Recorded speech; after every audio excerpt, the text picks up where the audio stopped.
আসসালামু আলাইকুম। Debate with Rana চ্যানেলের পক্ষ থেকে স্বাগত জানাচ্ছি আমি রেহনুমা জয়ী। শুরুতেই সংবাদ শিরোনাম। সংযত আচরণ করার আহ্বান সেনাবাহিনীর।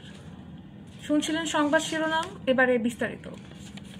সার্বিক পরিস্থিতি বিবেচনায় নিয়ে পার্বত্য অঞ্চলের সব জাতিগোষ্ঠীর রাজনৈতিক দলের নেতৃবৃন্দ ও জনসাধারণকে সংযত আচরণ করার আহ্বান জানিয়েছে বাংলাদেশ সেনাবাহিনী। গতকাল রোববার রাতে এক বিবৃতিতে এই আহ্বান জানানো হয়। আন্তঃবাহিনী জনসংযোগ পরিদপ্তর খাগড়াছড়ি ও গুইমারায় 27 ও 28 সেপ্টেম্বর 2025 তারিখে সাম্প্রদায়িক সহিংসতা সম্পর্কে সেনাবাহিনীর বিবৃতি শিরোনামে এই বিবৃতি প্রকাশ করে। পার্বত্য অঞ্চলের স্থিতিশীলতা ফিরিয়ে আনতে সেনাবাহিনী সহ সব আইনশৃঙ্খলা রক্ষাকারী বাহিনীকে সহযোগিতা করার জন্য অনুরোধ করা হয়েছে বিবৃতিতে।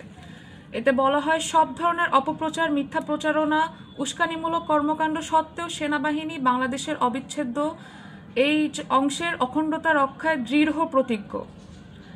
পার্বত্য চট্টগ্রামের সব জাতিগোষ্ঠীর নিরাপত্তা নিশ্চিতে এবং দেশের সার্বভৌমত্ব রক্ষায় সেনাবাহিনী যে কোনো ধরনের পদক্ষেপ গ্রহণের জন্য প্রতিশ্রুতিবদ্ধ।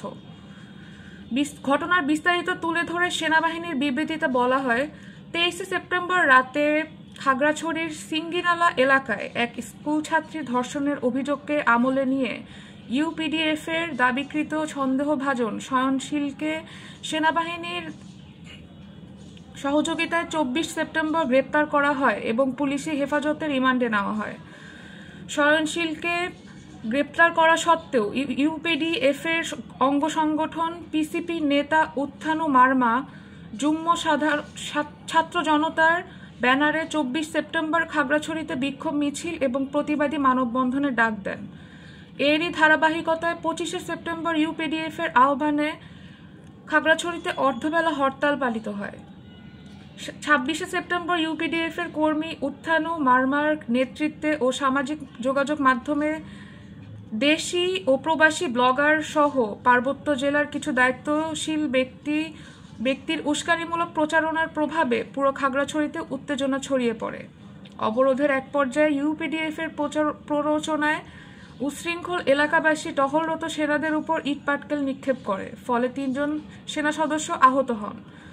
27 সেপ্টেম্বর ইউপিডিএফ এবং অঙ্গ সংগঠনের কর্মীরা আবারও দাঙ্গা হাঙ্গামার সৃষ্টির চেষ্টা চালায়।